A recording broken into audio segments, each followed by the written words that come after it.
जय। श्री दादा गुरुदेव भगवान की जय। हरिवंश वंश की जय।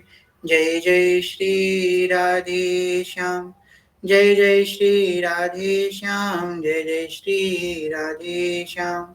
जय जय श्री हरिवंश। भक्ति भक्त भगवंत गुरु चतुर नाम बपु एक। तिनके पद वंदन किए ना सही विघन अनेक। जनक सुता जग जननी जानकी अतिशय प्रिय करुणा निधान की। जाके जुग पर कमल नवाऊं तासु कृपा निर्मल मति पाऊं।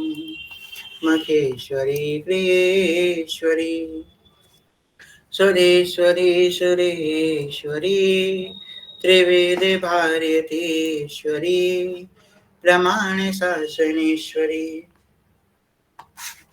रमेश्वरी क्षमेश्वरी प्रमोद काननेश्वरी ब्रजेश्वरी ब्रजाधिपे चिराधिके नमस्तुते। प्रथम श्री सेवक पद सिरनाम। प्रथम श्री सेवक पद सिरनाम। करो कृपा श्री दामोदर मोह पे।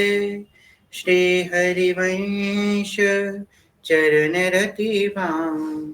प्रथम श्री सेवक पद सिरनाम। गुण गंभीर व्यास नंदन जुके तो प्रसाद सुजस रस गाऊं। नागरिदास के तुम ही सहायक रसिक अनन्य प्रति मन भाऊं। प्रथम श्री सेवक पद सिरनाम। प्रथम श्री सेवक पद सिरनाम। श्री हरिवंश श्री हरिवंश श्री हरिवंश चरण शरण। श्री बल साकार क्या कारण कृपा के फलस्वरूप श्री राधा वल्लभ लाल जी कृपा के फलस्वरूप आप हम सब यहाँ एकत्रित हुए हैं। आज हम लोग हरिवंश महाप्रभु के चैतन्य का श्रवण कर रहे थे।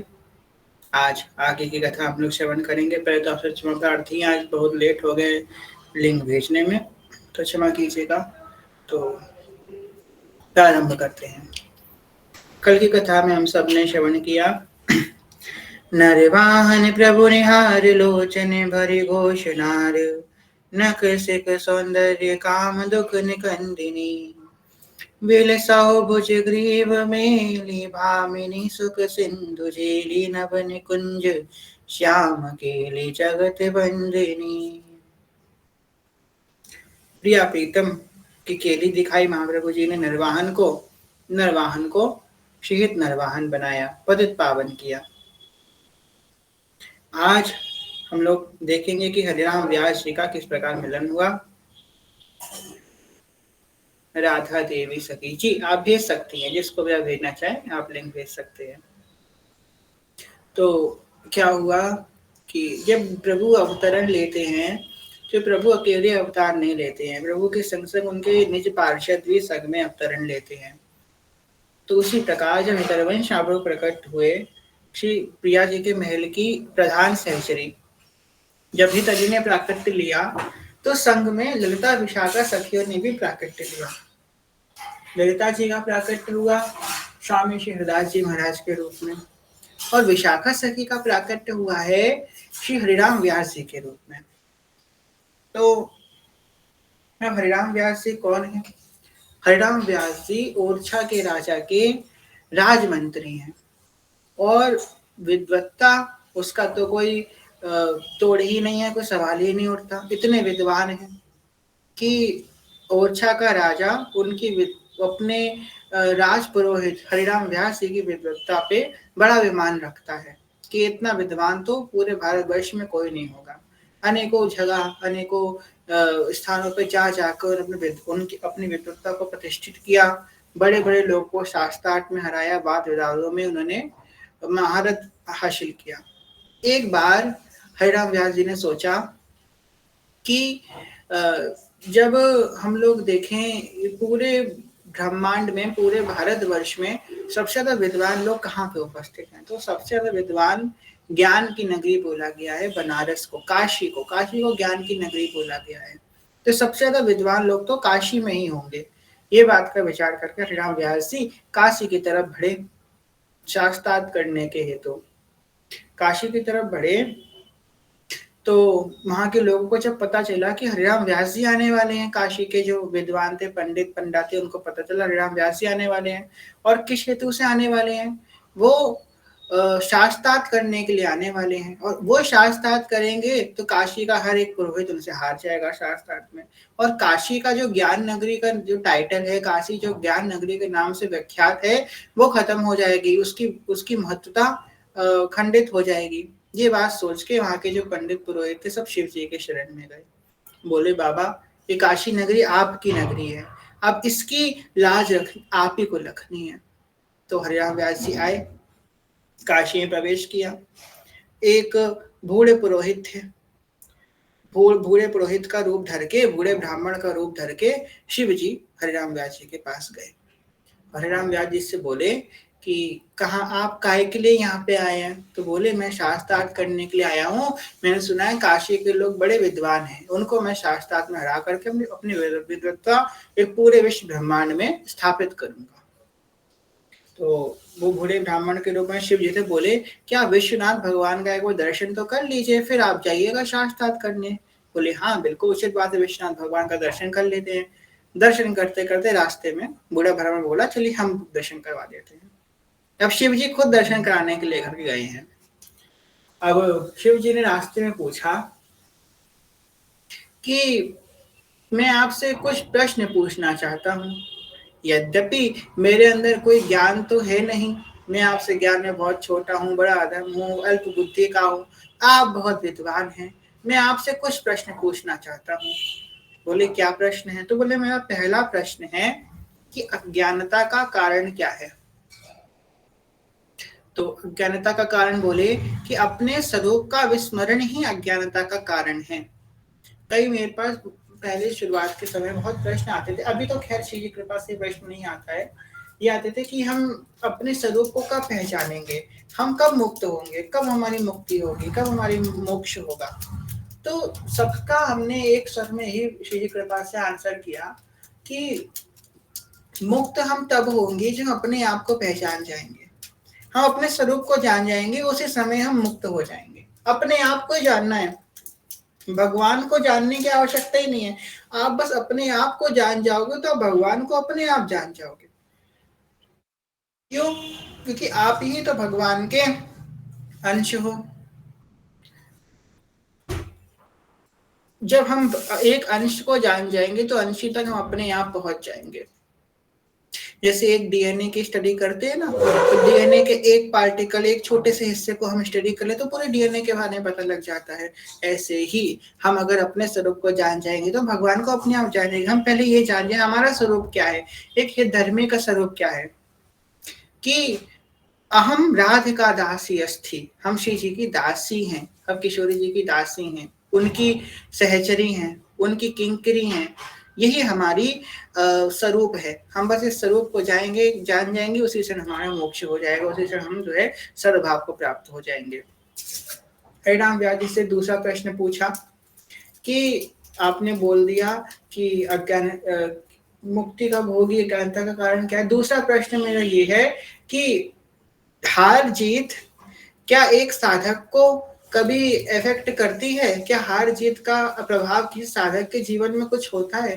तो बोले जिसके जीवन में हार जीत का प्रभाव होता है वो साधक हो ही नहीं सकता, क्योंकि भगवान ने गीता में पहले कह दिया है कि भक्तों का स्वभाव क्या होता है, सुख दुख के समय कृत लाभा लाभो जया जयो, सुख दुख लाभ हानि जय पराजय में जो सम रहता है, जो एक समान रहता है, वही तो भगवान का साधक है, वही तो भगवान का अनुरागी जन है। दो प्रश्न पूछने के बाद वो विपरीत शांत हो गए। फिर जब विश्वनाथ जी का दर्शन करके वापस हरिराम व्यास जी लौट रहे हैं, तो विप्र बोले कि आप जो है क्यों अज्ञानतावश अपने स्वरूप को भूल रहे हैं। आप साक्षात श्री जी के नित्य निकुंज की विशाखा सखी हैं। आपका कार्य तो वृंदावन धाम में जाकर के प्रिया प्रीतम के रस रूप माधुरी का गान करना है।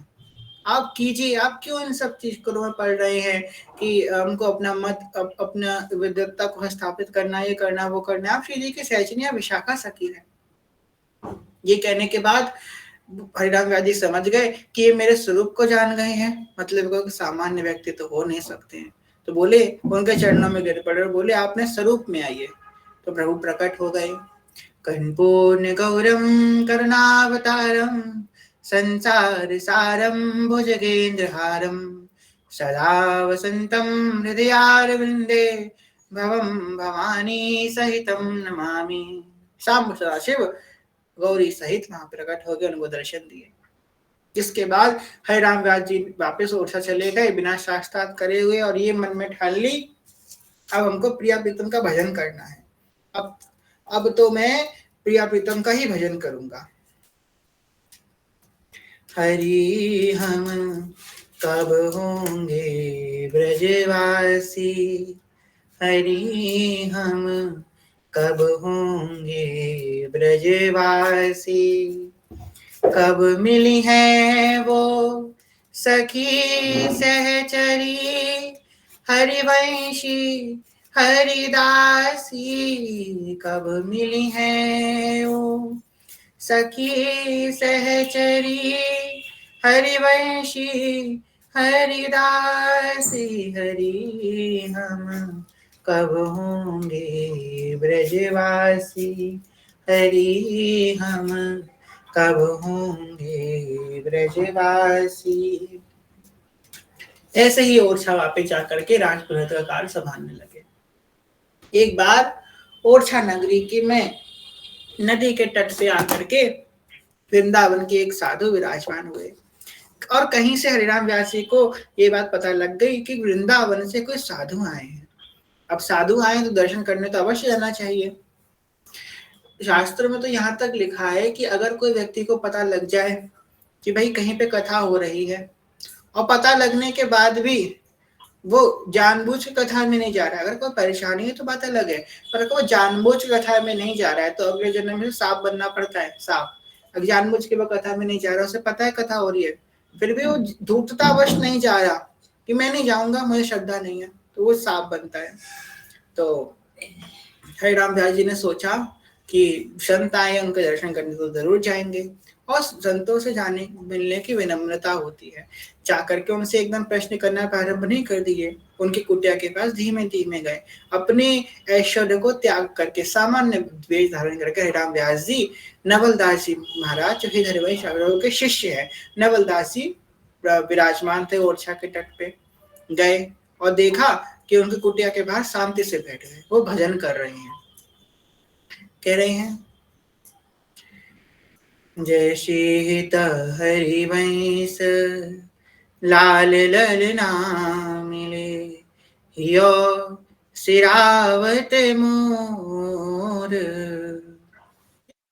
क्षण उन्होंने हित हरिवंश महाप्रभु के इस पद की ये लाइन को श्रवण किया कि जैसे हित हरिवंश लाल लल्ला मिले हियो सिरावत मोर। ये बात को सुन करके उनको ये होने लग गया कि ये कौन है जो प्रिया प्रीतम को देख करके जिनका ही ये सिरा रहा है। प्रिया प्रीतम मिल रहे हैं, इनको क्या मिला? प्रिया प्रीतम ने इनकी तरफ तो देखा नहीं, प्रिया प्रीतम ने इनको को तो कुछ दिया नहीं, तो इनको देख करके प्रिया प्रीतम को देख करके इनका ही एक सिरा रहा है। यशी हरिवंश लाल लल्ला मिले हियो सिरावत मोर। ये तो विषेक तस् सुखितम का ही भाव हो सकता है, बड़ा विलक्षण भाव उनको लगा, और उनके मन का अपहरण इस भाव ने कर लिया, और मन ही मन उन्होंने ये बात निश्चय कर लिया कि जिसका भी ये भाव है उसी से मैं शरणागति दीक्षा ग्रहण करूंगा, उन्हीं का मैं शिष्य बनूंगा, उन्हीं के मार्ग से मैं नित्य विहार में के रस का पान करूंगा। नवलदास जी ने जब अपना भजन पूर्ण किया, बाहर निकले, देखा व्यासपुर विराजमान को प्रणाम किया, तो बोले कि ये किसका पद आपने गाया? यश हित हरिवंश लाल लल्ला मिले, हियो सिरावत मोर। ये हित हरिवंश कौन है? तो नवल दास जी वर्णन कर रहे हैं, जिन्होंने हमें प्यार करना सिखाया, उन्हीं व्यास नंदन की जय बोलते हैं। जिन्होंने लड़ती सी लाडली हमें दी, दिए लाल से नेह सागर छबीले, दिए फूक प्राणों में वंशी के वे स्वर, मिले जिनसे उन तक पहुँच के वसीले। महारंक को प्रेम साधन लुटाया, उन्हीं व्यास नंदन की जय बोलते हैं। जिन्होंने हमें प्यार करना सिखाया, उन्हीं व्यास नंदन की जय बोलते हैं। इस बात से बड़ा प्रभावित हुए हरिराम व्यास जी। और हरिराम व्यास जी बोले कि चलिए वृंदावन चलिए, हमें तो उनके अब दर्शन करने हैं, मैं एक क्षण भी उनके दर्शन करे बिना नहीं रह सकता। नवलदास जी बोले अभी तो हम आए हैं, 3-4 दिन भजन कर लें, बड़ा सुंदर रमणीय स्थान है, प्रिय प्रीतम का भजन करेंगे फिर जाएंगे। तो बोले नहीं, अब तो आपको अभी चलना पड़ेगा। नवलदास जी तो अभी आए थे, जस्ट थोड़ा समय उनको हुआ था आए हुए, बेचारे वापस बैलगाड़ी को ले चले। और उस समय 35 बैलगाड़ी भर के हरिराम व्यास जी सिर्फ पोथियां लेकर गए हैं, बड़ी बड़ी ग्रंथियां, बड़ी बड़ी पोथियां। तो नवलदास जी बोले ये इतने सारे ग्रंथ, इतनी बड़ी पोथियां आप लेके क्यों जा रहे हैं वृंदावन? तो बोले अरे ये हरिवंश से मिलेंगे, उनसे चर्चा करेंगे शास्त्रों की, इतनी अच्छी अच्छी बातें शास्त्रों की पोथियां ले लेके जा रहे हैं, तो चर्चा करेंगे जा करके। नवलदास जी मन ही मन हंसे, बोले ठीक है और लाद लीजिए। तो गए बड़ी तरफ से वृंदावन को याद करते हुए, कैसा होगा वृंदावन, कैसे होंगे हित जो, जिनका इतना सुंदर भाव है, वो कैसे दिखते होंगे, उनका स्वभाव कैसा होगा, वो कैसे बोलते होंगे, कैसे उनके नेत्र होंगे, कैसा उनका स्वरूप होगा, इसका चिंतन करते हुए जा रहे थे। वृंदावन का रमणीय स्थान आया, वृंदावन में ऐसे उन्होंने कदम रखा, अंदर से एकदम एकदम शरणागति का भाव आ गया, मानो अब तो वृंदावन को अखंड वृंदावन वास उन्होंने मन ही मन कर लिया कि अब तो इस भूमि को छोड़ के मैं और कहीं नहीं जाऊंगा। इस बात का निश्चय उन्होंने वृंदावन आते ही कर लिया। फिर नवलदास जी बोले अब मुझे हित हरिवंश जी से मिलाइए। नवलदास जी बोले ठीक है चलिए मिलाते हैं। ऊंची ठौर में मदन टेर में हरिवंश प्रभु राधा वल्लभ की अमनिया प्रसाद बना रहे थे। तो बोले कि जय जय, वो ओरछा के राजा के राजपुरोहित श्री हरिराम व्यास जी आपसे मिलने हेतु आए हैं। तो हरिवंश प्रभु ने कही ठीक है आप उनको बैठाइए, हम अभी ठाकुर जी का प्रसाद बना रहे हैं, बाद में हम उनसे बात करेंगे। तो बोले ठीक है। वापस गए, हरिराम व्यास जी से बोले आप थोड़ी प्रतीक्षा कीजिए, थोड़ी देर बाद वो मिलेंगे। बोले अब मैं और प्रतीक्षा नहीं कर सकता, बस मुझे उनके एक बार दर्शन करा दीजिए, एक बस 1-2 भाषा मेरी उनसे संभाषण हो जाएगा, मेरे मन को तृप्ति हो जाएगी। मैं इतने समय से अब प्रतीक्षा कर रहा था, अब मैं और प्रतीक्षा नहीं कर सकता। बड़े व्याकुल हो रहे हरिराम व्यास जी। अब ओरछा बहुत दूर है, ओरछा से वृंदावन के सफर बहुत दूर है। तो सोचिए झांसी के आगे तो ओरछा पड़ता है, कितने दूर से हरिराम व्यास जी आए हैं। अब कह रहे हैं हरिराम व्यास जी की जो है हमको जो है अभी तुरंत मिलना है जा करके। फिर हरिवंश महाप्रभु के पास प्रार्थना करी नवलदास जी ने कि भैया वो कह रहे हैं कि अभी मिलना है आकर के, आप कृपा करें।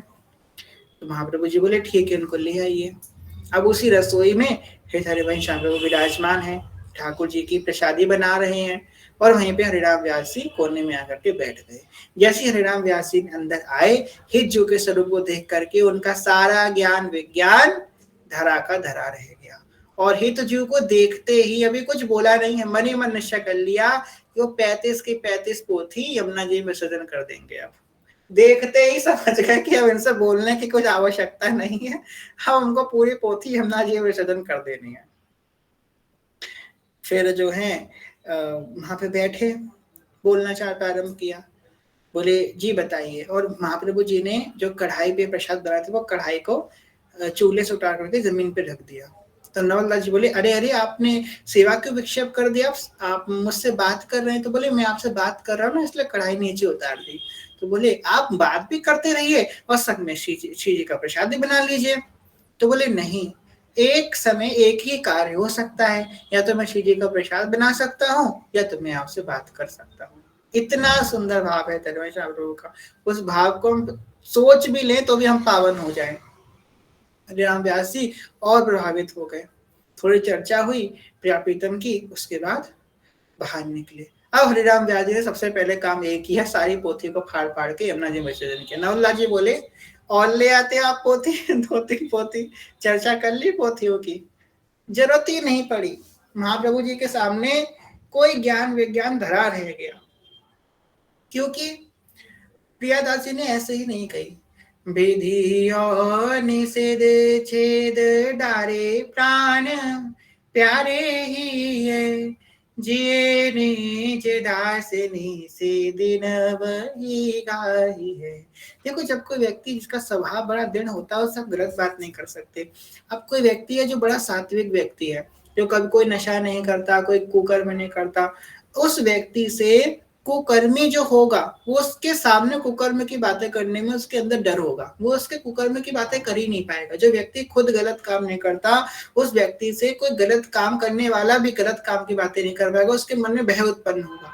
ये नहीं कि वो कुछ कह रहा है, कुछ कहे बिना ही अपने आप भय उत्पन्न होगा, क्योंकि उसके परमाणु इतने पवित्र हैं जो उस व्यक्ति के व्यभिचार को प्रकट ही नहीं होने देंगे उसके आगे। यही प्रेमी जन की बात होती है। प्रेम की उन्मत्तता में महाप्रभु जी ने हर प्रकार के नियम धर्म को तोड़ करके अद्भुत प्रेमा भक्ति, सर्वोच्च प्रेमा भक्ति, जो सबसे ऊंची भक्ति है, उसकी स्थापना करी है। तो महाप्रभु जी के शरण में रहने लगे आकर के, राधा वल्लभ लाल की सेवा करते, राधा वल्लभ लाल के प्रसादी पाते। यही हरिराम व्यास जी का जीवन हो गया। हरिराम व्यास जी महाप्रभु जी के पास गए और सेवा कुंज में उन्होंने प्रार्थना करी कि महाप्रभु जी, आप कृपा करें, मुझे अपनी शरणागति प्रदान करें।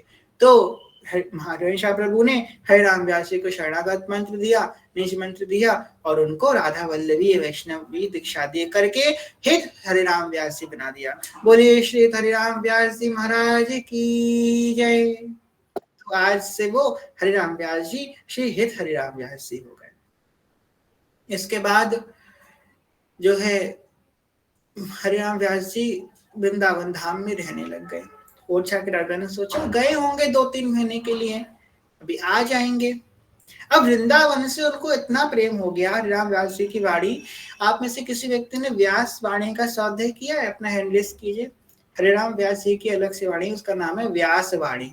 किसी ने नहीं किया है? हम आज ग्रुप में लिंक भेजेंगे, थोड़ा सा पढ़ने का प्रयास कीजिएगा। व्यास वाणी है उनकी, बहुत सुंदर वाणी। उन्होंने व्यास वाणी में सबसे ज्यादा वृंदावन का वर्णन किया है, सबसे ज्यादा वृंदावन। हरिराम व्यास जी का चरित्र जब आए तो वृंदावन का जिक्र रहा हो तो हो ही नहीं सकता। वृंदावन उनका प्राण है, उनका सर्वस्व है वृंदावन। और ये कैसे प्रकट हुआ है? महाप्रभु जी की वाणी को सुन करके। तभी हम लोगों ने अभी प्रकरण में श्रवण किया, प्रेम प्रकट सो श्री हरिवंश वाणी। हरिवंश वाणी से समस्त प्रकार का प्रेम प्रकट हो जाता है। कह रहे हैं अब हरिराम व्यास जी के उस भाव को, किस प्रकार वृंदावन से प्रेम कर रहे हैं, उस भाव को श्रवण करते हैं हम लोग। श्री रसिक बिहारी देव जी की एक वाणी का एक पद है, उसको स्वीकारते हैं। ठीक है।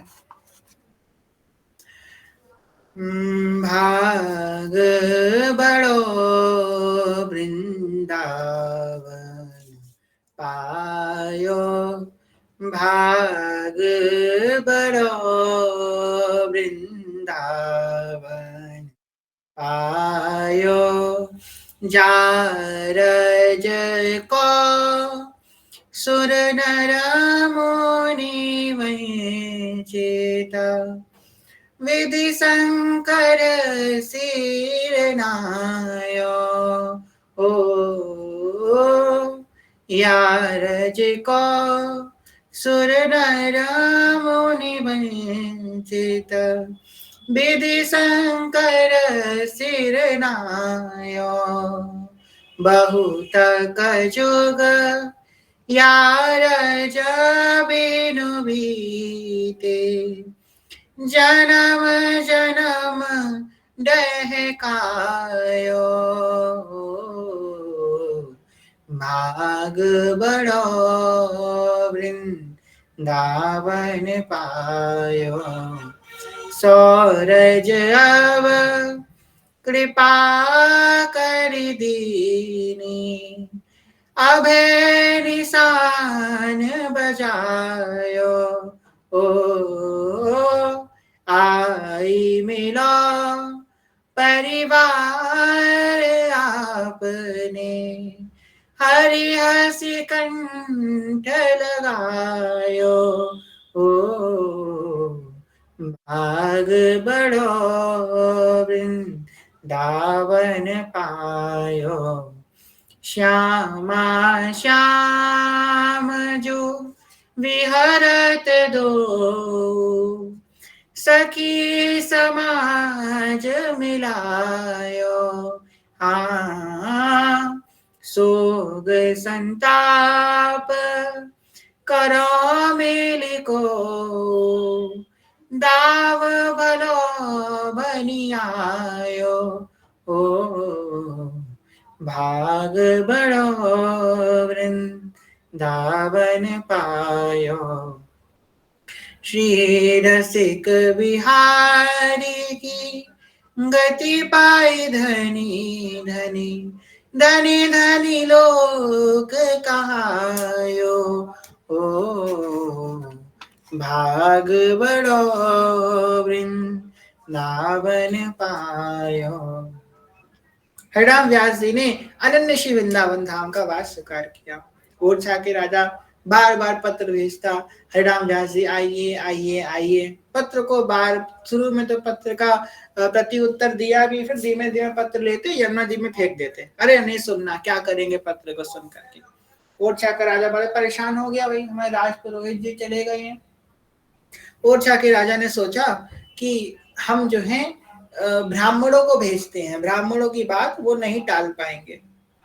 और वस्तुतः हुआ भी कुछ ऐसे ही, ब्राह्मणों को भेजा। बड़े विप्र, जो बड़े विद्वान ब्राह्मण थे, बड़े बड़े लोग थे, बड़े लोगों को भेजा, बड़ों की बात मानेंगे। उन्होंने कि ब्राह्मणों ने कि अब तो आपको चलना पड़ेगा। हरिराम व्यास जी बोले कि अब तो मैं आपकी बात नहीं टाल सकता, प्रभु के जन हैं। ठीक है मैं चलूंगा, बस श्री जी के होली उत्सव आने वाला है, होली उत्सव कर लूं फिर चलूंगा। 40 दिन बोले ठीक है चलिए, आपके बदले हम लोग भी होली मना लेंगे, चलिए होली करते हैं फिर चलते हैं।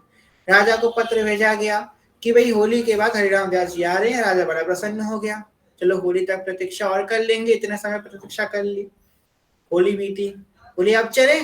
अरे बस होली अब बीत गई है, अब हमारे हितजू का हितोत्सव आने वाला है, हितोत्सव और करा दो। चलो हितोत्सव करवा देते हैं, हितोत्सव हो गया।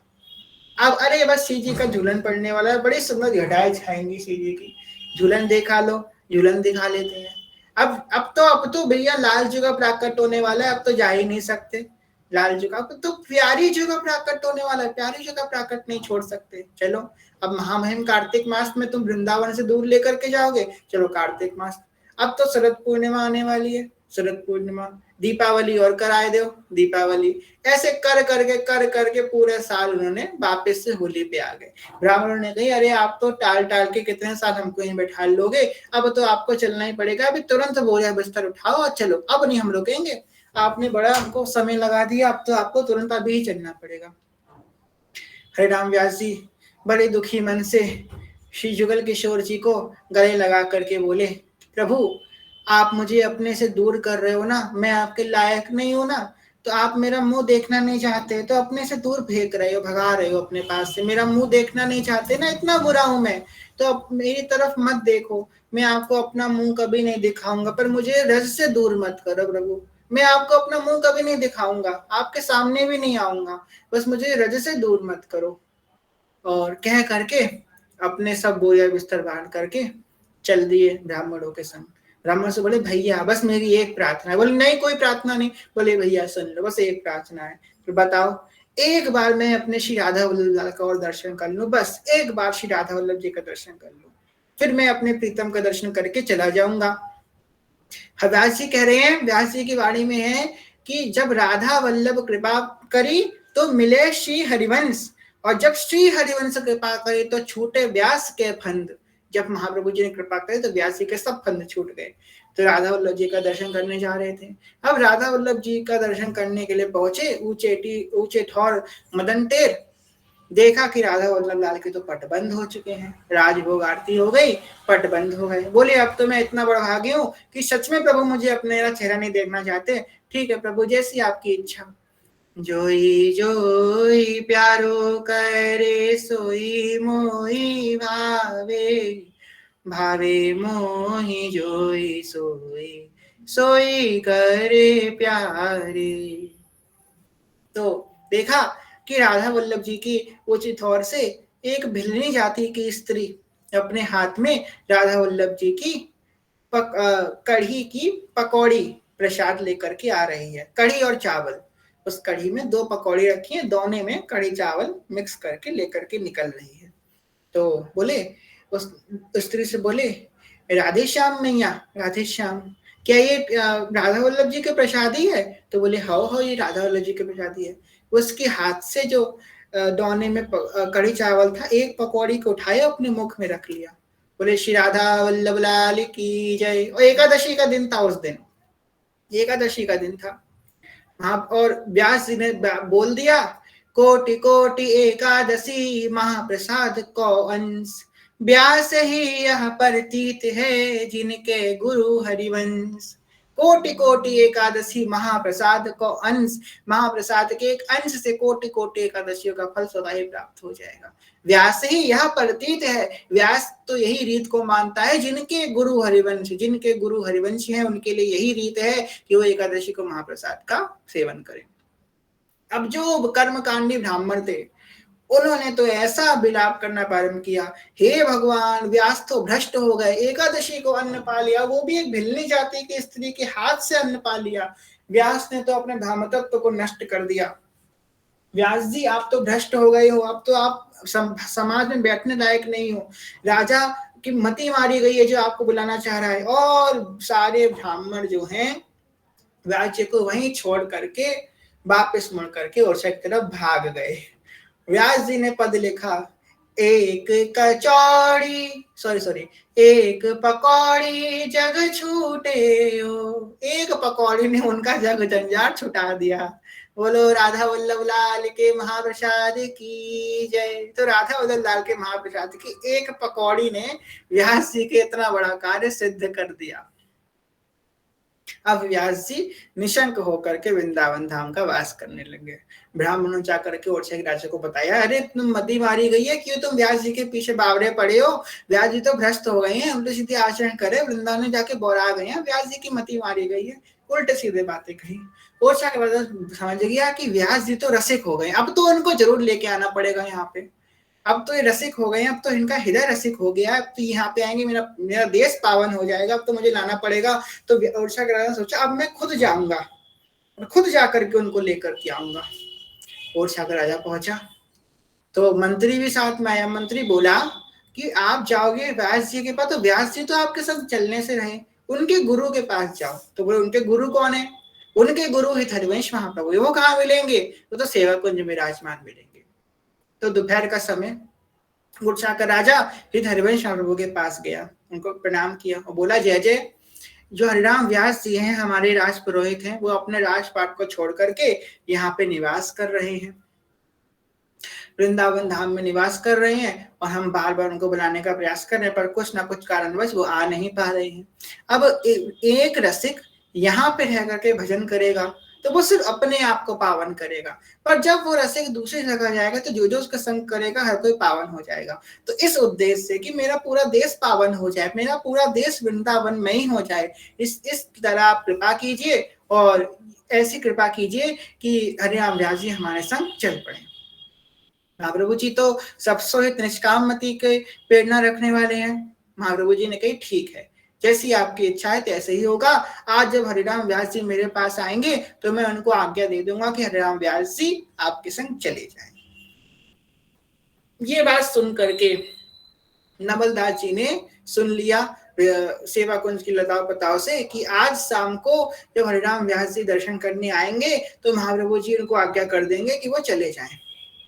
ये बात जाके हरिराम व्यास जी को बता दी। हरिराम व्यास जी ने सोचा अब मेरे जब गुरु आज्ञा कर देंगे तो मुझे जाना पड़ जाएगा, तो मेरे सामने तो कोई उपाय ही नहीं उपस्थित होगा। अब ऐसे में मैं क्या करूं? अब हरिराम व्यास जी जो है वृंदावन की लता पता को पकड़ पकड़ के रो रहे हैं, कभी लता को पकड़ के रो रहे हैं, कभी रस में लोट लोट के रो रहे हैं, कभी पशु पक्षी को लिपट लिपट के रो रहे हैं, और कभी कभी अपने आप को चप्पलों से मार रहे हैं। कोई व्यक्ति कह रहा है क्या हो गया, क्यों कर रहे हो? तो बोले कि मुझसे कोई अपराध हो गया है। क्या अपराध हो गया है? किशोरी जी मुझे अपने चरणों से दूर कर रही हैं, जा जाके सबसे कह रहे हैं कि भैया मुझसे कोई भारी अपराध हुआ है। भाई क्या अपराध हुआ है? ऐसा अपराध हुआ है कि किशोरी मुझे धाम से बाहर फेंकवा रही है, मैं यहाँ पे रहने लायक नहीं हूँ, आज तो मेरे गुरु मुझसे कह देंगे मेरे धाम से बाहर जाना पड़ेगा। तब हरिराम व्यास जी कह रहे हैं किशोरी मेरो विनय मान लीजय, स्वामिनी चरणन रख लीजय, और दिए कछु भावत नाही, प्यारी और दी कछु भावत नाही, श्री वृंदावन रज दीजय, हाँ वृंदावन रज दीजय, प्रिया जो मेरो किशोरी मेरो विनय मान लीजय, लाडली चरणन रख लीजय, व्यास स्वामिनी की छवि निरखूं, व्यास लाडली की छवि निरखूं, महल टहलनी की जय, प्रिया जो मेरो विनय मान लीजिए। खग मृग पशु से विनती कर रहे हैं,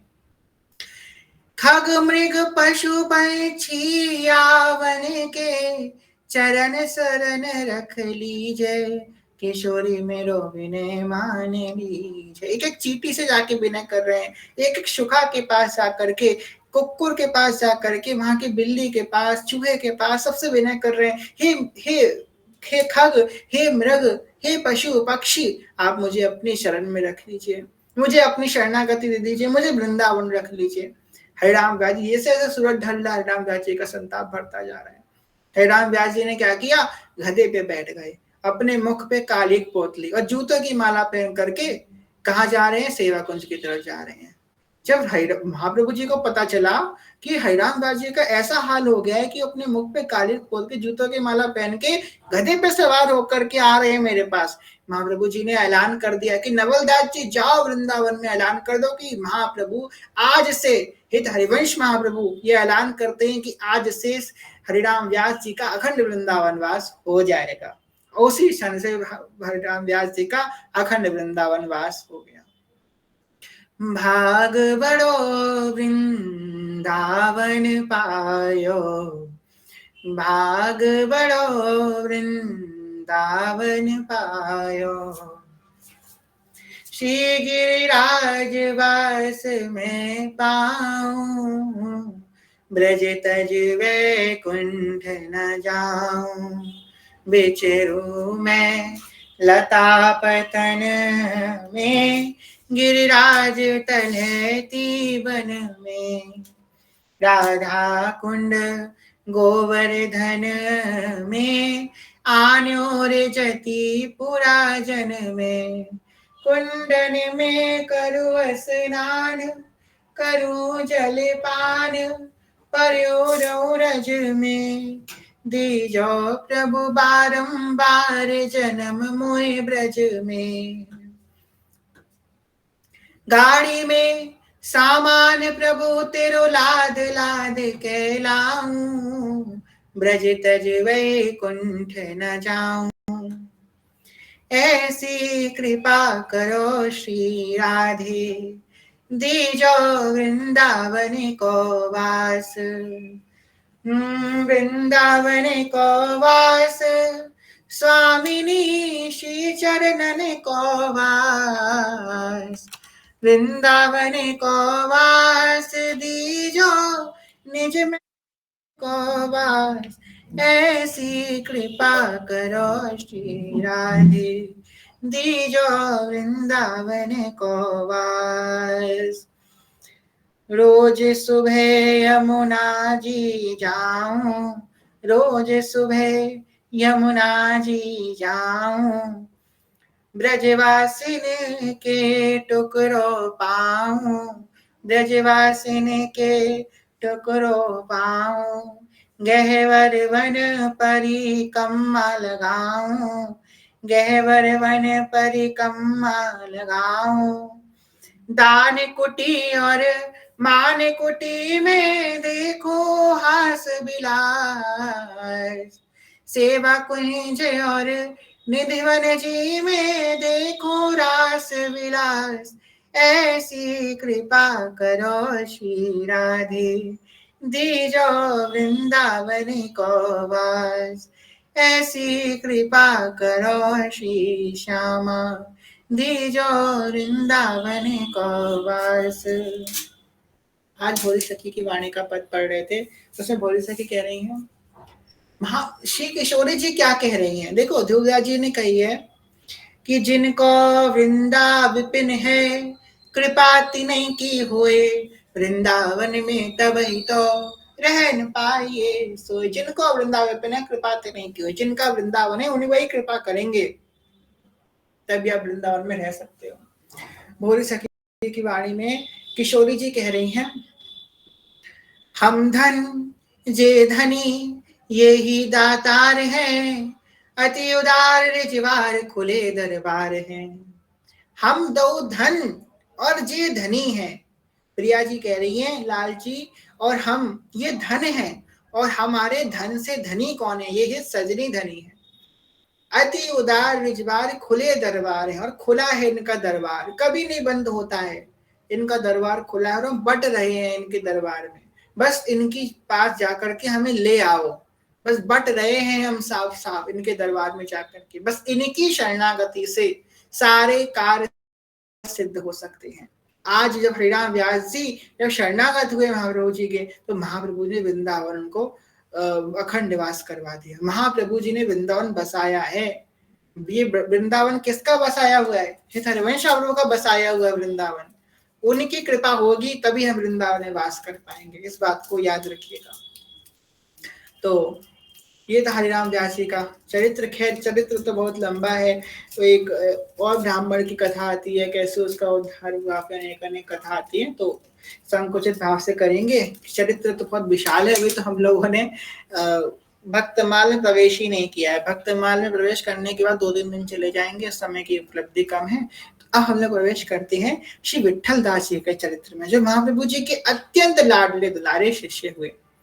तो विट्ठल दास जी का चरित्र श्रवण करेंगे और फिर महाप्रभु जी की 2 पत्री श्रवण करेंगे, जो महाप्रभु जी ने 2 पत्र लिखे विट्ठल दास जी को, पत्र तो बहुत लिखे पर उपस्थित हमारे पास इसमें 2 ही पत्र हैं, वो 2 पत्रों का हम लोग श्रवण करेंगे। उसके बाद कल की कथा में हम लोग ध्रुवदास जी का और सेवक जी महाराज का चरित्र श्रवण करेंगे। तो विट्ठल दास जी के संग भी कुछ ऐसे ही हुआ। विट्ठल जी गृहस्थ संत थे और महाराष्ट्र में कोई जगह है, हम नाम भूल रहे हैं, आप लोग को देख के बताएंगे, वहां के राजा के वो राजपुरोहित थे, बहुत विद्वान थे, वही उन्होंने किया, राजपाट छोड़ करके वृंदावन आकर के रहने लग गए, और यहाँ पे रहना बड़ा मुश्किल था, छाड़ी स्वाद सुख देह के और जगत की लाज, तन ही हार मनी जान हार के कर वृंदावन वास। ध्रुवदास जी ने वर्णन किया है कि सुख सुविधाओं से वृंदावन वास करने को कोई आश्चर्य नहीं है। हमारे जय जय क्या कहते हैं, जय जय महाराज कहते हैं कि आजकल वृंदावन धाम लोग क्यों जा रहे हैं, सिर्फ अपना मलमूत्र त्याग करने के वृंदावन जा रहे हैं। वृंदावन वास तो वो करते हैं जिनके हृदय में प्रिय प्रीतम विराजमान है, वृंदावन वास बहुत बड़ी बात है। तो विट्ठल दास जी कैसे वृंदावन का वास कर रहे हैं, कह रहे थे उस समय विट्ठल दास जी गृहस्थ थे, पत्नी भी हैं, बच्चे भी हैं, उनका सबका पालन पोषण भी करना है, इतनी अभाव था उनके पास कि वो एक समय जो है एक समय ही भोजन करते थे, अभाव इतना था उनको, पर फिर वृंदावन का त्याग नहीं कर रहे थे। और महाप्रभु जी को ये बात बड़ी अच्छी नहीं लगती थी कि हमारा शिष्य इतना दुखी है। एक बार वहीं का राजा आया महाप्रभु जी के पास और बोला कि जो है आप इनको भेज दीजिए। महाप्रभु जी ने कही आज्ञा है, आप जाइए, और विट्ठल दास जी से कही आप जाइए और आप जो है निश्चिंत रहिए, मैं आप वहीं पे रहकर कृपा करूंगा, वहीं पे मैं आप पे कृपा करूंगा। तो ठीक है, आगे लेकर गए। अब विठल दास जी का जो वेतन था, जो सैलरी थी, वो बहुत कम थी। तो विठल दास जी ने 2 घोड़े रख रखे थे, 2 घोड़े वाले। अब वो रोज महाराष्ट्र से वृंदावन भेजते थे घोड़े वाले को महाप्रभु जी की झूठन लेने के लिए। झूठन और चरणामृत, और रोज की रोज झूठन चरणामृत पाते थे। 1-2 थे, एक जाता था तो दूसरा रहता था, दूसरा चला जाता था तो एक रहता था, 2 हमेशा सेवा में लगे रहते थे। और उनकी वेतन पूरा इसी में खला जाता था कि घोड़े की एक्सपेंस में ही, भेजने आने के ही में, क्योंकि इतना पैसा लगता था भेजने में घोड़े को। महाराष्ट्र से वृंदावन, वृंदावन से महाराष्ट्र रोज जाते थे घोड़े, 2 लोग लगे थे, तो उनका पूरा वेतन इसी में निकल जाता था। हाँ, जूनागढ़, हाँ जूनागढ़ में था जी, मुस्कान सखी। हाँ, तो जूनागढ़ में वो लोग थे। तो भैया इतना बार बार वहां से भेजना, वहां से आना बहुत मुश्किल था। फिर भी वो जो है जैसे तैसे अरेंज कर रहे थे। उनकी निष्ठा महाप्रभु जी के झूठन प्रसादी में और चरणामृत में ऐसी थी। एक बार की बात है कि जो जूनागढ़ का राजा था, वो श्री द्वारकाधीश जी के दर्शन करने के लिए गया। अब उनसे भी बोला गया विठल दास जी से कि आपने दर्शन करे द्वारकाधीश जी के, तो बोले हमने दर्शन नहीं करे। अब देखो, जब कोई भक्त होता है ना, तो उसके आसपास के लोग उससे बड़ा चिन्ह प्रारंभ कर देते हैं। वही वहां पे हुआ कि दरबारी बड़े चिढ़ते थे कि जो राजा है विठल दास जी को बड़ी प्योरिटी देता है, इनके संग बड़े अच्छे से बात करता है, हमारे संग अच्छे से बात नहीं करता, इनको बड़ा मान सम्मान देता है। इस बात से वो बड़ा चिढ़ते थे। तो राजा से पूछा उन्होंने कि आप द्वारकाधीश के दर्शन कर किया है क्या? इन्होंने द्वारकाधीश के दर्शन करें? बोले किए ही होंगे बड़े वैष्णव, नहीं करे, उनसे पूछिए। राजा ने पूछा क्या आपने द्वारकाधीश के दर्शन करे? तो विठल दास जी बोले नहीं, द्वारकाधीश जी के दर्शन नहीं करे।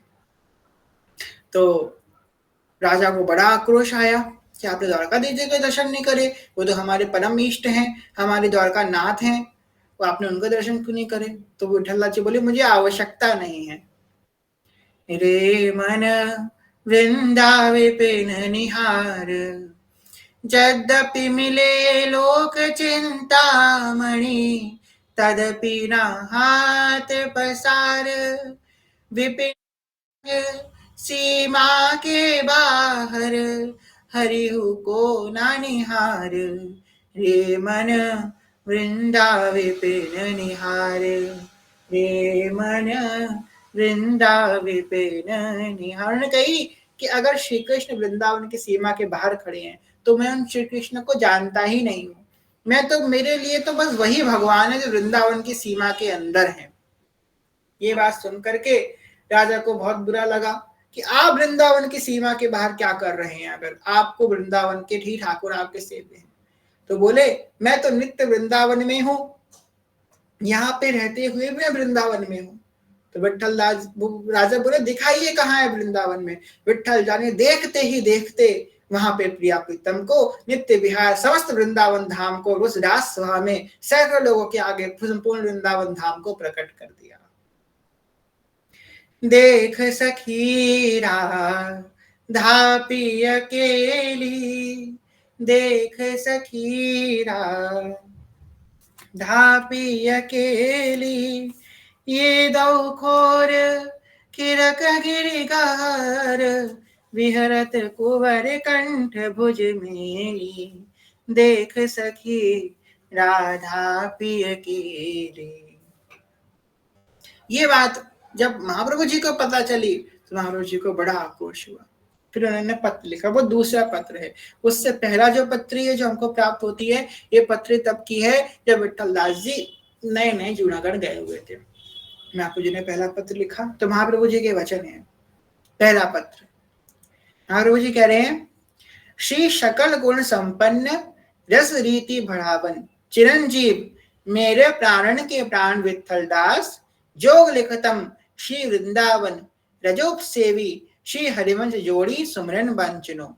जोड़ी सुमरन मत रहो, जोड़ी जो है सुख वर्षत है, तुम कुशल स्वरूप हो, तिहारे अक्षर बारंबार आवत हैं, सुख अमृत स्वरूप है, पत्री बांधत आनंद उमड़ी चले है, मेरी बुद्धि को इतनो शक्ति नहीं जो कहीं सका, पर तो ही जानत हो, श्री सामनी जो तुम पर बहुत प्रसन्न है, हम का आशीर्वाद दें? हम यही आशीर्वाद देते हैं कि तिहारो आयुष बढ़ो, तिहारो सकल संपत्ति बढ़ो, तिहारे सबको मनोरथ पूर्ण हो, हम नेतन सुख देखें।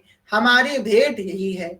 यहाँ की काहू बात की चिंता मत करो, तेरी पहचानते मोको श्री श्यामाजू बहुत सुख देते हैं। तुम लेखे हो दिन 10 में आवोगे, सोई आशा प्राण रहे हैं।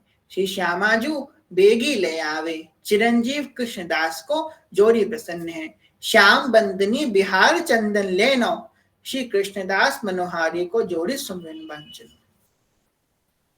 कितनी सुंदर बात महाप्रभु जी ने कही है।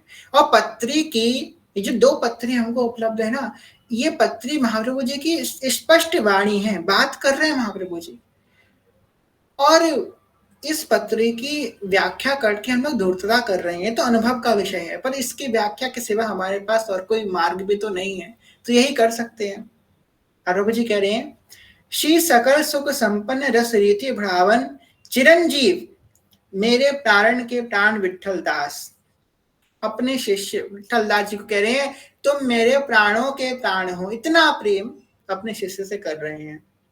जोग लिगतम श्री वृंदावन रसोप सेवी, श्री हरिवंश जोरी सुमरन बंचनो। कि वृंदावन के रज का सेवन करने वाले अपने आप का परिचय दे रहे हैं कि मैं जो वृंदावन की रज का सेवन करता हूँ, वृंदावन की माटी को अपने मस्तक में लगाता हूँ, मैं जो वृंदावन की रज का सेवन करता हूँ, वो श्री हरिवंश जोड़ी सुमरन बंचनो। जोड़ी सुमरन मत रहो, प्रिया प्रीतम की जोड़ी के सुमरन में, युगल जोड़ी की सुमरन में मत रहो। जो जोड़ी है सुख बरसत है, जो प्रिया प्रीतम की जुगल जोड़ी है ना, ये सुख को बरसाने वाली है। और तुम तो कुशल स्वरूप हो, तुम तो सब समझते हो, तिरारे अक्षाक्षर बारंबार आवत है, सुख अमृत स्वरूप है, बत्री बांचत आनंद उमड़ी चले हैं। कितनी आनंद की बात महाप्रभु जी कह रहे हैं, इसको बस अनुभव किया जा सकता है, व्याख्या करने का विषय ही नहीं है। कहीं ना हमने धूर्तता कर रहे हैं व्याख्या करके। महाप्रभु जी कह रहे हैं कि तुम्हारे पत्र बार बार मेरे पास आते हैं और बड़ा मुझे आनंद आता है। अब इस जो बातें आपसे कह रहे हैं, इस बात को सुनते समय ध्यान रखिए कि ये गुरु शिष्य से कह रहा है, ये बातें गुरु शिष्य से कह रहा है। क्या कह रहे हैं कि तुम्हारे हस्ताक्षर मेरे पास आते हैं, मुझे बड़ा अच्छा लगता है। इस समय में जब आपको ये पत्र लिख रहा हूं ना, तो मुझे अंदर से बड़े आंसू मेरे नेत्रों से गिर रहे हैं, बड़ा प्रेम आ रहा है तुमको ये पत्र लिखते हुए। मेरी बुद्धि में इतनी शक्ति कहाँ जो कहीं कह सका, मैं कहा मेरी बुद्धि में इतनी शक्ति नहीं है जो मैं वर्णन कर सकूं कि मुझे कितना आनंद हो रहा है तुमसे बात करते हुए, तुम्हें पत्र लिखते समय। पर तुम तो सब जानत हो, तुम जो है मेरे मन की बात सब जानते हो। यही स्थिति होती है जब गुरु और शिष्य का मन एक हो जाता है। यही बात धुरदास जी वर्णन कर रहे हैं।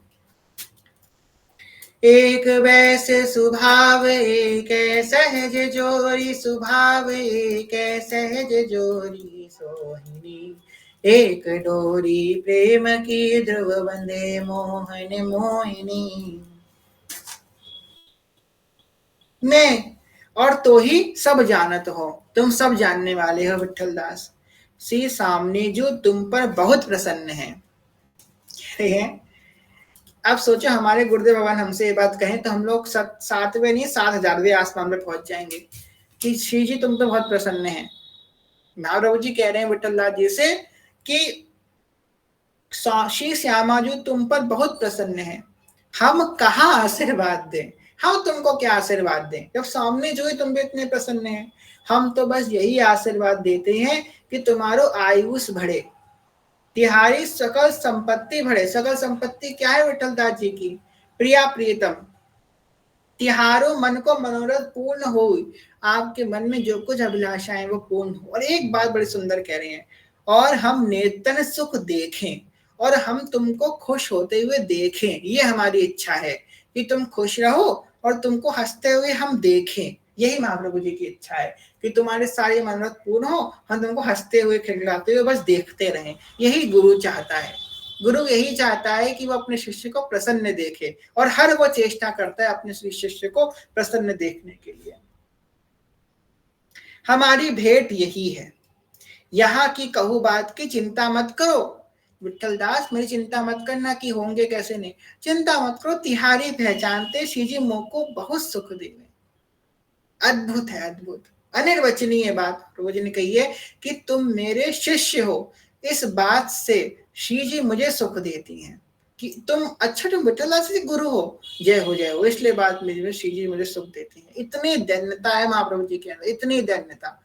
गुरु शिष्य से कह रहा है, कौन गुरु ये बात अपने शिष्य से कह सकता है कि तिहारी पहचानते श्री श्यामा जू मुझे बड़ो सुख देते हैं। तुम लिखे हो दिन 10 में आवोगे, सोई आशा प्राण रहे हैं। तुमने लिखा था कि तुम 10 दिन में आओगे, यही आस लगा करके मैं बैठा हूं। श्री श्यामा जी बेगी ले आवे, श्यामा जी तुमको जल्दी कृपा करें कि तुम जल्दी मेरे पास आओ। चिरंजीव कृष्णदास को जोड़ी प्रसन्न है। श्याम बंदनी बिहार चंदन लेनो, और अब आज्ञा कर रहे हैं तुम श्याम बंदनी बिहार चंदन लेनो। श्याम बंदनी मतलब वृंदावन की रजरानी, और बिहार चंदन मतलब श्री जी का प्रसादी चंदन, इसको लेना। तिलक किससे लगाना?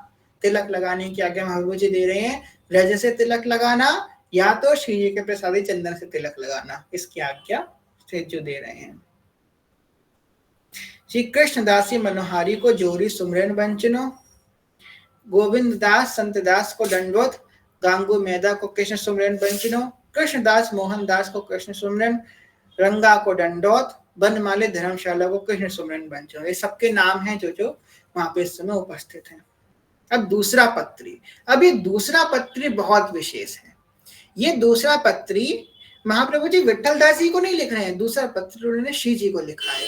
श्री जी को पत्र लिख रहे हैं विठल दास जी को, पर श्री जी से बातें करने लग गए। लिखते लिखते बातें वो श्री जी से करना प्रारंभ कर दी है। अब ये पत्र है उस घटना के बाद जब महाप्रभु जी को पता चला कि वहां के राजा ने, जूनागढ़ के राजा ने विठल दास जी को कितना दुख दिया है, कितना परेशान किया है, उनको क्या क्या सहना पड़ा, सिर्फ इस वजह से कि वो वृंदावन के ठाकुर किसी सिवा और किसी के सामने सर नवाने को तैयार नहीं थे, अनन्य थे, इसलिए उनको इतना कुछ सहना पड़ा है। तो महाप्रभु जी श्री से लड़ गए हैं, और कैसे लड़ गए हैं अब देखो। दूसरे प्रबंध में आपको महाप्रभु जी का रोष दिखेगा, उनका मीठा सा अपने शिष्य के प्रति प्रेम दिखेगा कि गुरु अपने शिष्य के लिए प्रभु से भी लड़ सकता है।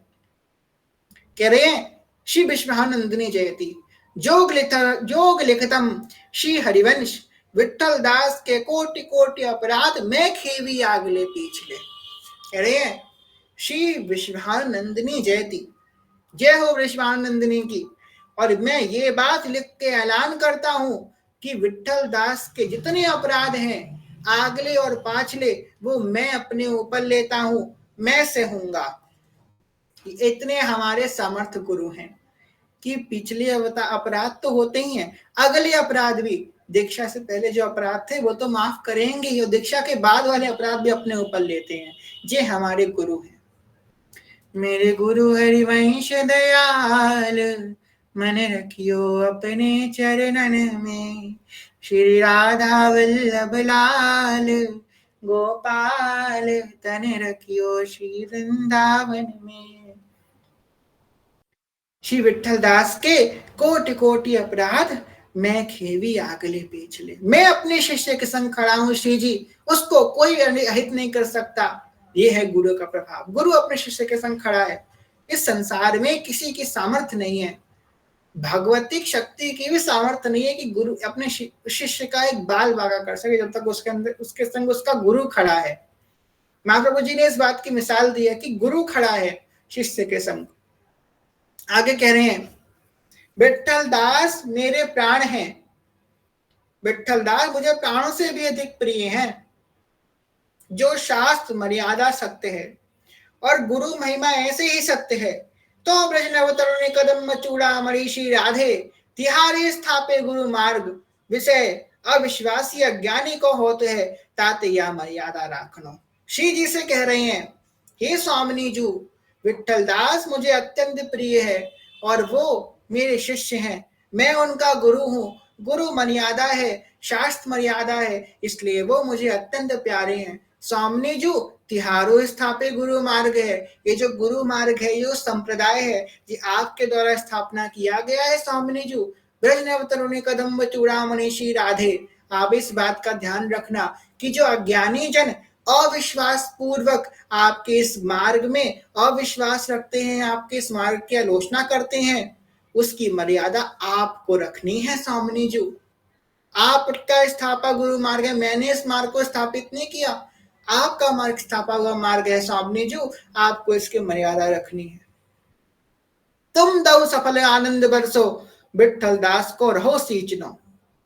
कह रहे हैं कि हे स्वामिनी जी, आप अपने प्रियतम के संग आनंद मत रहिए, नृत्य विलास में रहिए, परंतु विठल दास को अहो सींचनो, विठल दास का मान भी आपको रखना है, विठल दास की लाज भी आपको रखनी है।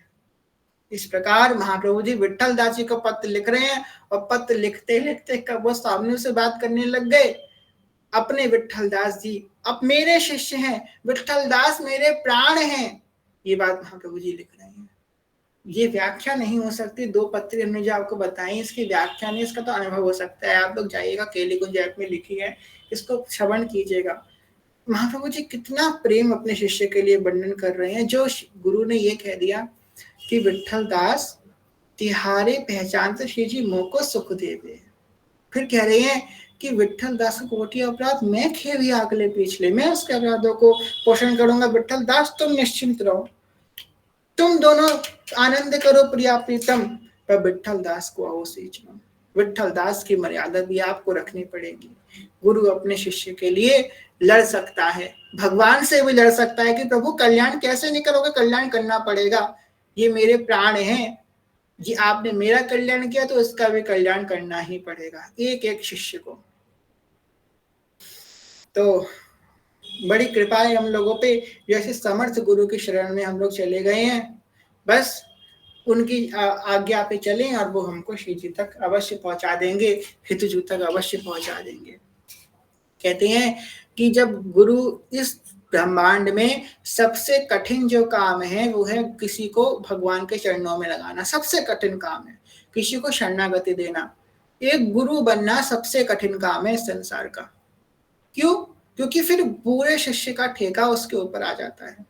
कहते हैं कि अगर किसी गुरु ने 100 शिष्य बनाए हैं और 100 में से 100 निकुंज नहीं गए, तो जब तक एक भी शिष्य संसार में रहेगा तब तक गुरु को वापस जन्म लेना पड़ेगा, बार बार जन्म लेना पड़ेगा उस एक शिष्य को पहुंचाने हेतु। इतनी महिमाएं गुरु की, सोचो।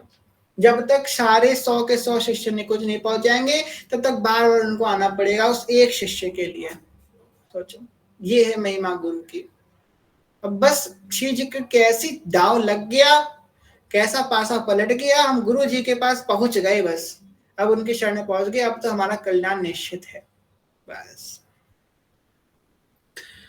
तो इसी भाव की आज कथा को विश्राम करेंगे। कल की कथा में सेवक जी महाराज का चरित्र श्रवण करेंगे और दुर्गा जी का थोड़ा श्रवण करेंगे।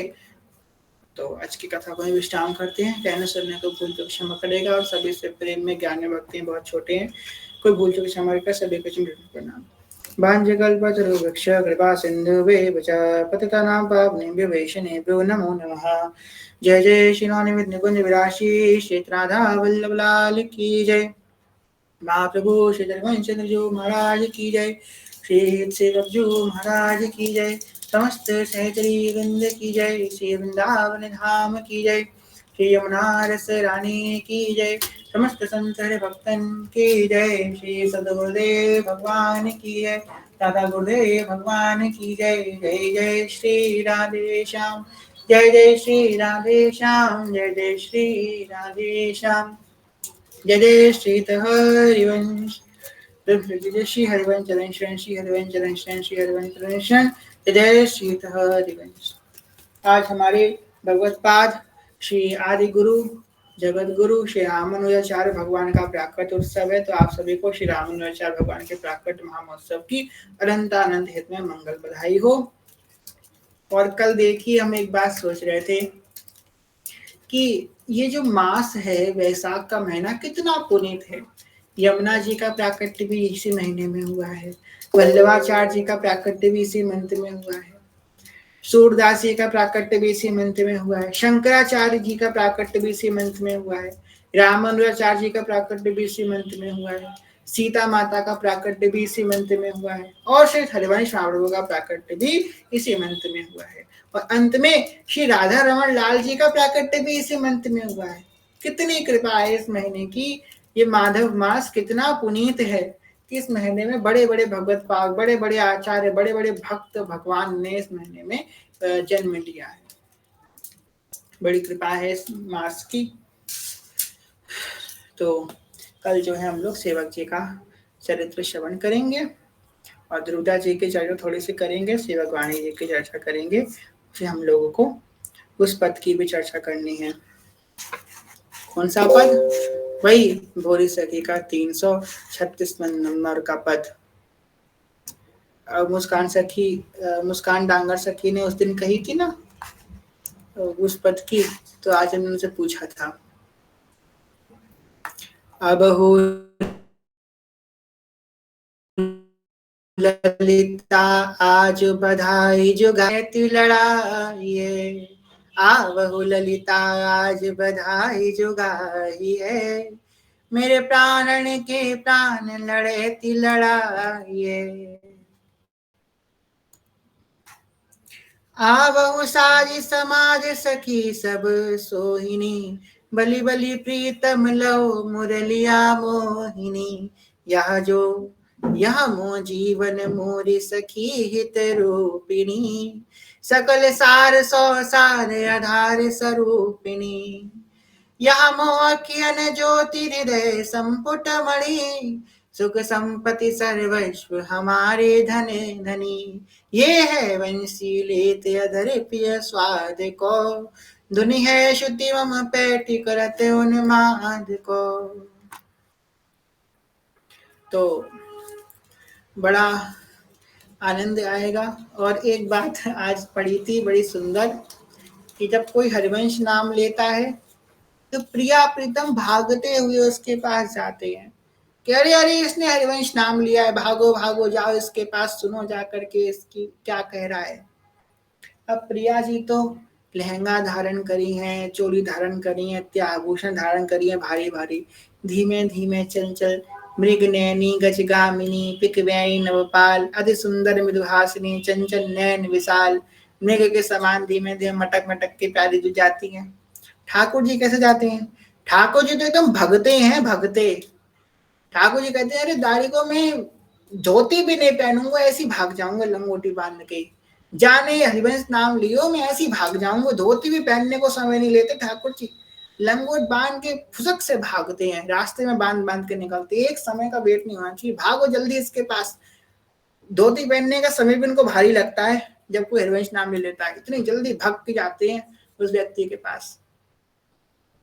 तो ऐसे हमारे ठाकुर जी हैं, कह रहे हैं कि मैं रेस लगाता हूँ।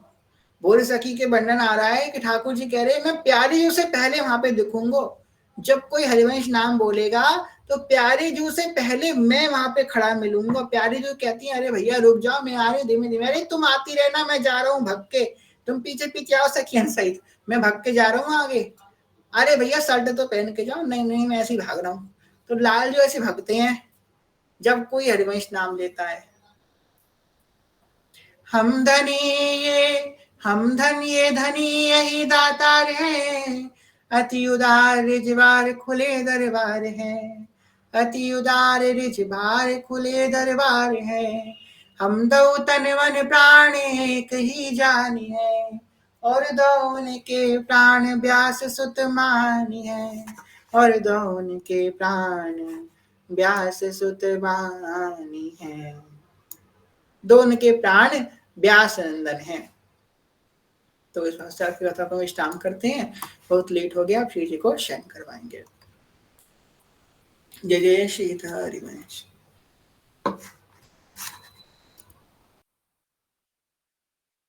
श्री हरिवंश अन्नपूर्णा सखी सेवा ले लीजिए। श्री हरिवंश भैया। श्री राधा वल्लभ लाल की